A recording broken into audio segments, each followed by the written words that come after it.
First, out of compassion for the hungry crowds, in chapter 14, verses 15 to 21, Jesus performs one of his most famous miracles, the feeding of 5,000 plus people through the multiplication of 5 loaves of bread and 2 fish. This is not only an amazing miracle that shows God is with Jesus and that God cares compassionately for his people, but there's something more going on as well.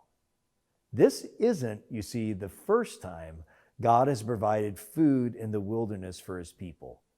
The main story this would evoke for any Jewish hearer or reader would definitely be the Exodus and the wandering in the wilderness of the people of Israel with Moses. In fact, in the parallel story in John chapter 6, Jesus makes this connection totally explicit. He says that even as Moses gave them bread in the wilderness, so was he. And this connection with the Exodus is strengthened even more when you look at what happens in the next story. What happens? Well, right after this feeding in the wilderness, in chapter 14, verses 22 to 33, Jesus does another even more astonishing miracle. Jesus has dismissed the crowd, he's gone up on the mountain to pray, and he sent his disciples in their boat back into the Sea of Galilee to go to another spot. Let's pick up the story in chapter 14, verses 23 and following.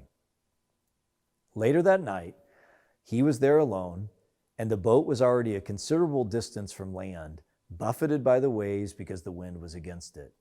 Shortly before dawn, Jesus went out to them, walking on the lake. And when the disciples saw him walking on the lake, they were terrified. "It's a ghost," they said, and cried out in fear. But Jesus immediately said to them, "Take courage. It is I. Don't be afraid." Now, walking on water is unheard of. And Jesus' words, notice here, when he walks to them on the water, are also remarkably divine. He says in Greek, ego eimi, which we can translate I am or it is I.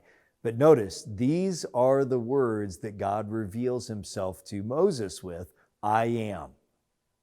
Don't be afraid, he says, which is something that angels and whenever God shows up has to say to humans. This whole picture is showing Jesus as divine. Just imagine this scene.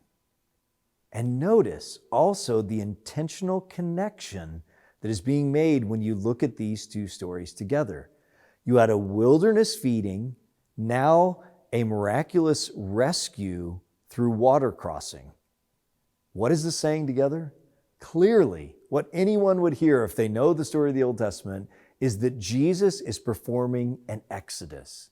He is evoking the great story of Israel's past in a new and better way, centered in his own power. He's not just Moses who's doing these things by God's power. This is in his own ability to walk on water and to feed people.